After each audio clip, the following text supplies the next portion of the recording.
I think the importance in pricing based on value and being transparent is it builds a reputation. Coffee's for closers only. So we've established my proposal is sound in principle. Now we're just haggling over price. Let's see how much we're going for on eBay. Man, it's the same as Dunkin' Donuts. Costs 15 times the price. Welcome to Impact Pricing, the podcast where we discuss pricing, value, and the incredible relationship between them. I'm Mark Stiving, and today our guest is Damon Burton. Here are 3 things you want to know about Damon before we start. Actually, there's only one thing I'm going to tell you about Damon before we start. Make it good. Exactly. So before I tell you about Damon, I got to tell you a quick LinkedIn story. I get lots of people who ask me to connect with them on LinkedIn. I say yes to almost everybody. And then 10%, 5% send me the, hey, do you want to buy my product email? And I disconnect from them instantly.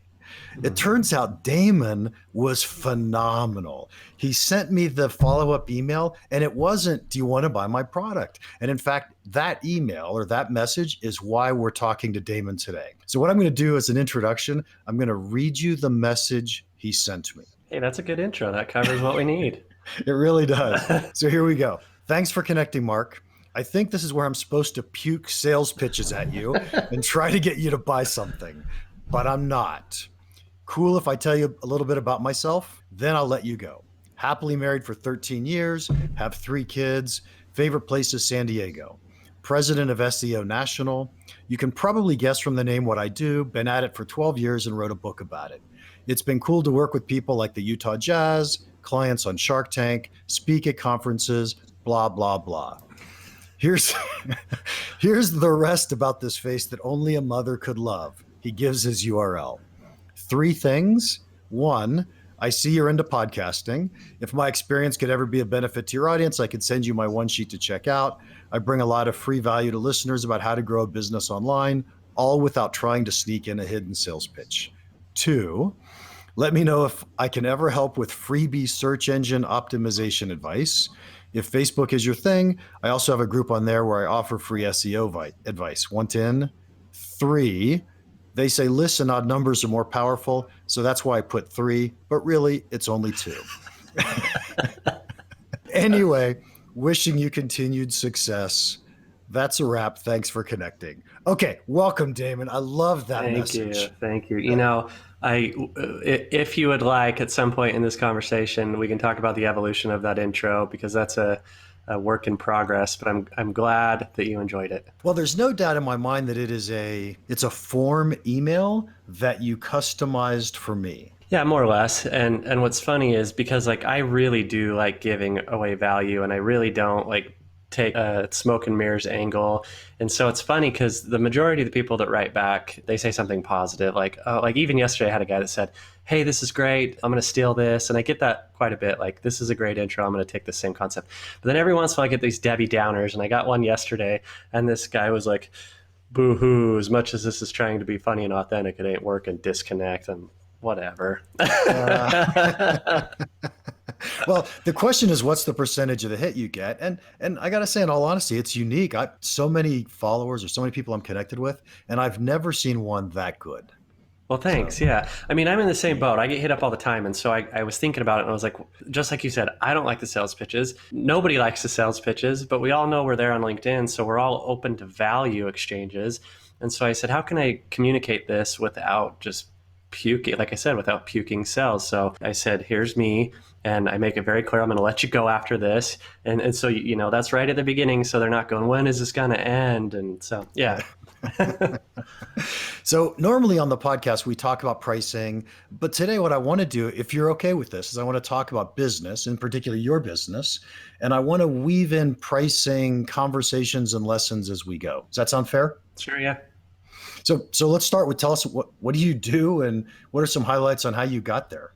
Yeah, so I started a company called SEO National. We're coming up on year 13. And so SEO stands for search engine optimization. If you're not familiar with what that is, the goal is to get your website to show up higher on Google and other search engines for words that you can monetize without paying for ads. And so when I started that company originally, my background started in design. And so I did design. And then I had a client come to me and say, hey, tell me about this Google thing. And I said, I know enough that if you're willing to take a risk on me, I'll take a risk on you. And so we worked out this like exchange where he didn't have to have a big investment, and I wasn't being, immediately reimbursed for my time accordingly because I didn't entirely know what I was doing. I knew enough to experiment. And so I said, if it works out, then pay me retroactively. And if it doesn't, then, it was worth me giving it a try. And so that worked out really quickly, and we hit those benchmarks. And so then they referred me another client, and I kind of did the same arrangement, hit their benchmarks really quickly. And so at that point I said, hey, SEO is my thing. Like, I like this. This is fun. It's exciting. I'm getting progress. And so at that point I said, I don't want to be the agency that offers it all and is kind of mediocre at all of it. And so just SEO is going to be my thing. And so that's kind of how it got started. And then we can talk about the growth and scaling, from there. But that's the background. I love the pricing strategy that you started out with. Look, I don't want to charge you money. I just want to deliver the value. And then if it's actually valuable, pay me for it. Yeah, I'm never one, especially in internet marketing, there's a lot of smoke and mirrors. And, people can go a long time paying for a service without seeing quantifiable or tangible value.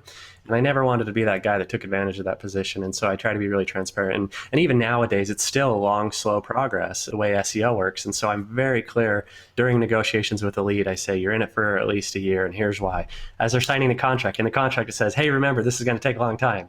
And then as we start, I set an email of expectations, and then my team has a sequence of emails where one team member says, hey, I'm so-and-so, here's what I'm going to do. Expect this from me. And then another one does the same thing, expect these different things. So yeah, I try to be realistic about the value and the cost and the time and everything. Do you set milestones or deliverables? I assume SEO is about bringing people to my website, bringing the right people to my website, and then the people who are going to convert to my website.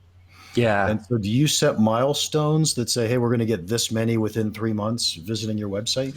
No, you don't necessarily quantify the traffic, because SEO is an evolution. It has the complete opposite pros and cons of paid ads. So with paid ads, the one advantage is it's much quicker. You can collect data quicker, and then you can pivot from that data. But the downside to paid ads is that, you always have a budget associated with it. And so if you want to scale, you have to increase your budget. Or if you need to tighten your budget, then you're going to end up decreasing your leads. So the opposite is true about SEO. SEO is a slower process, and the abbreviated version of why it's slow is because you're building a brand and you have to increase that credibility. And that comes down to improving your website speed, making sure it's mobile friendly, building content. And then when you push that content out there, waiting for Google to find it, deciding what Google's going to do with it. So for those reasons, you don't pick literal numbers. But what you do is you say, hey, based on averages, based on industries, because every industry has a different market cap of how many people are in that, searching for that product or service.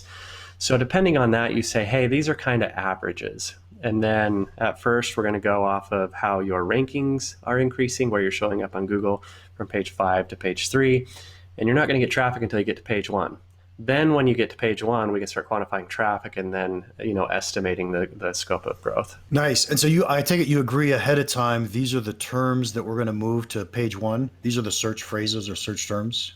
Yeah, we do a lot of front-loaded competitive analysis and keyword research. And depending on the client, the competitiveness of their industry, that usually takes 2 to 6 weeks before we finalize the targets. Okay. And if you don't mind me asking, tell me how you price these things. And I don't need to know the prices. I want to know how you go about pricing.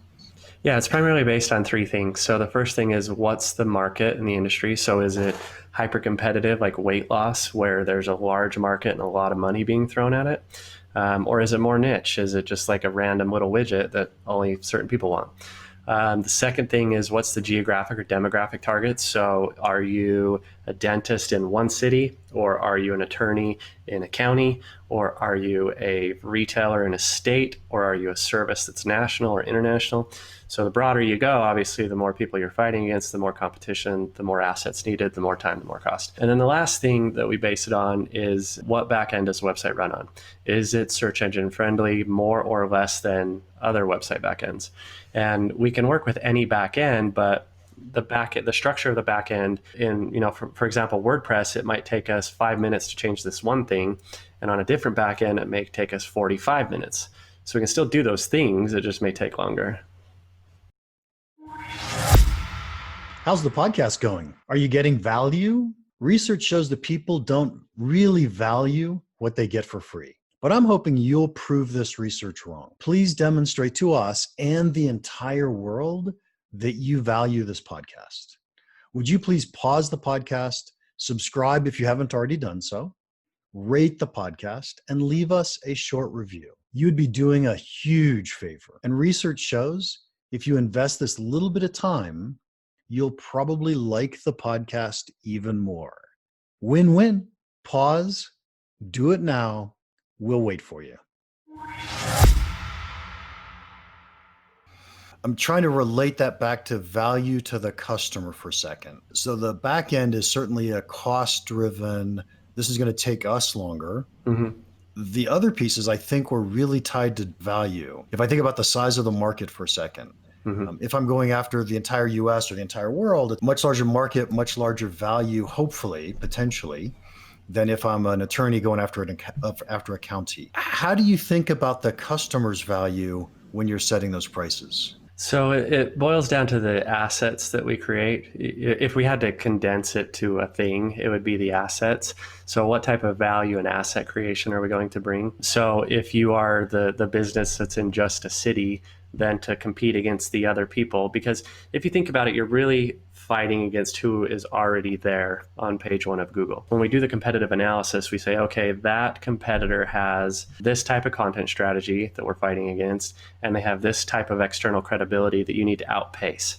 So based on that, we need to create assets in this quantity at this interval. And it's important to understand that you can't just mass produce content, these little variables within the scope of SEO fulfillment, because Google will pay attention to the trajectory of the assets you create. And so in particular, one type of thing you do in SEO is called backlinks. And so backlink is when another website links to your website. And so the quantity and quality, and by quality I mean, is the website that's linking to you relevant or is it irrelevant?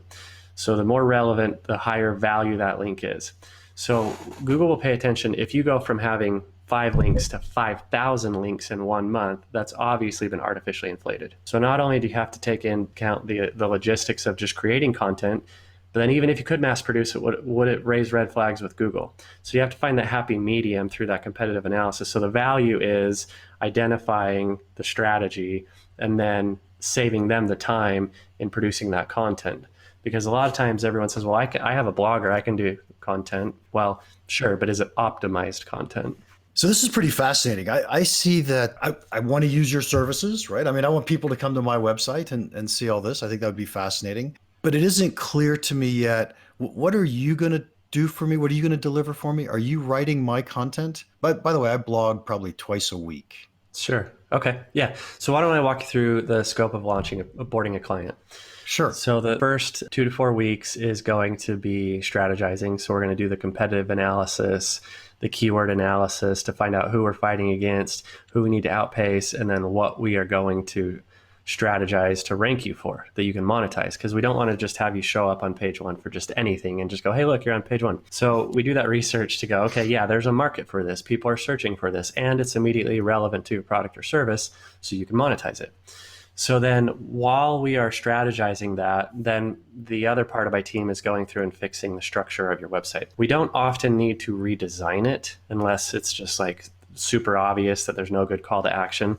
So usually what we try to do is retain the existing branding if the client's happy with it, but make it load quicker, make it more mobile friendly, make it so search engines can follow the content and the structure of your website more easily. And so once that is done, usually at the time we finish the structure updates, we also finish the content strategizing, so then we can launch it in sequence.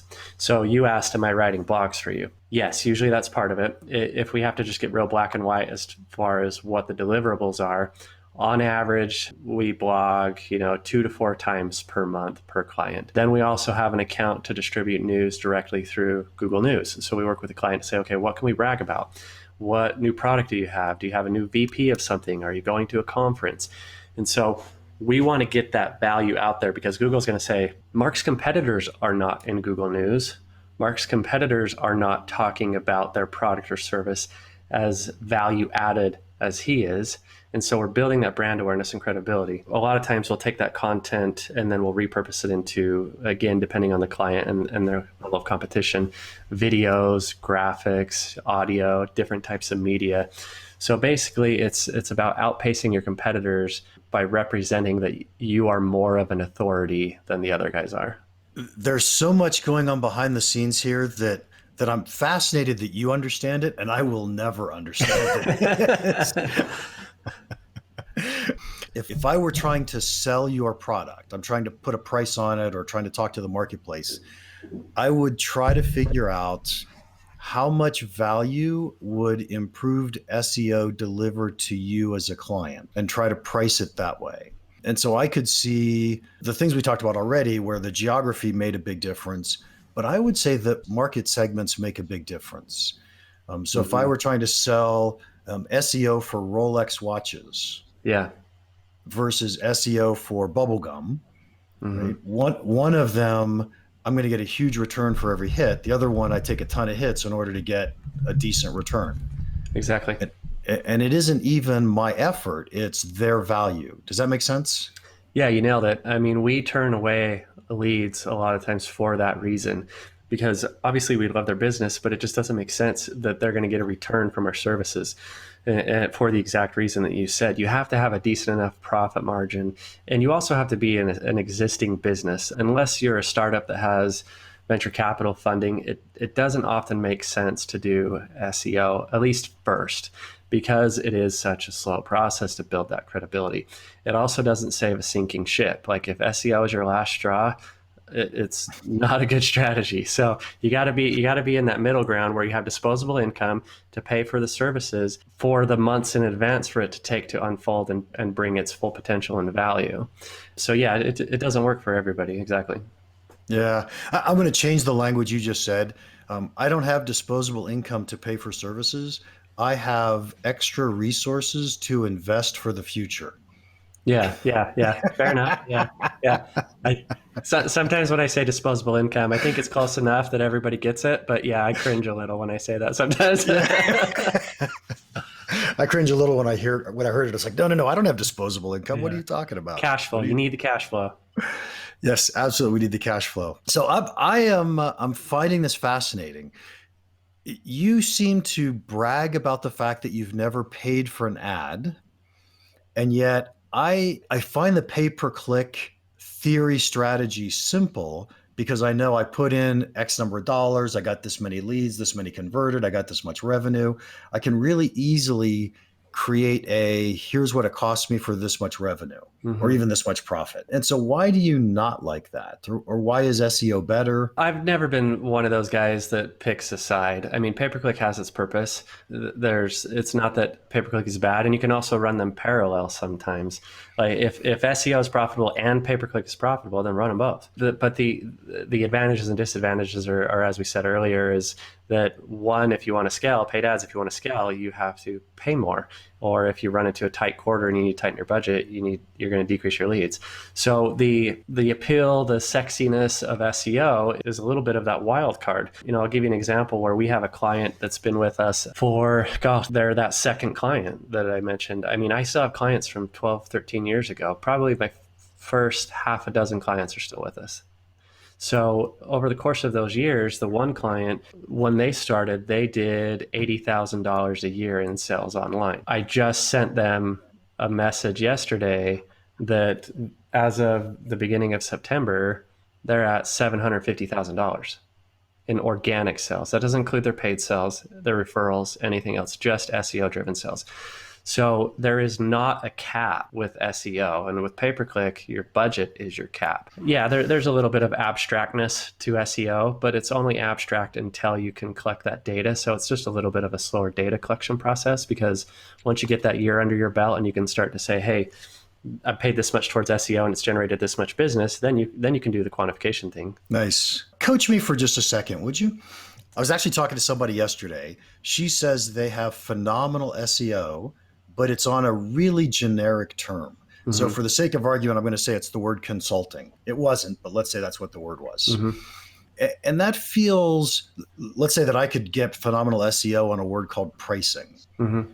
it feels way too broad to be valuable. No, you're correct. Yeah. So the problem with doing that, there's a couple problems that immediately come to mind.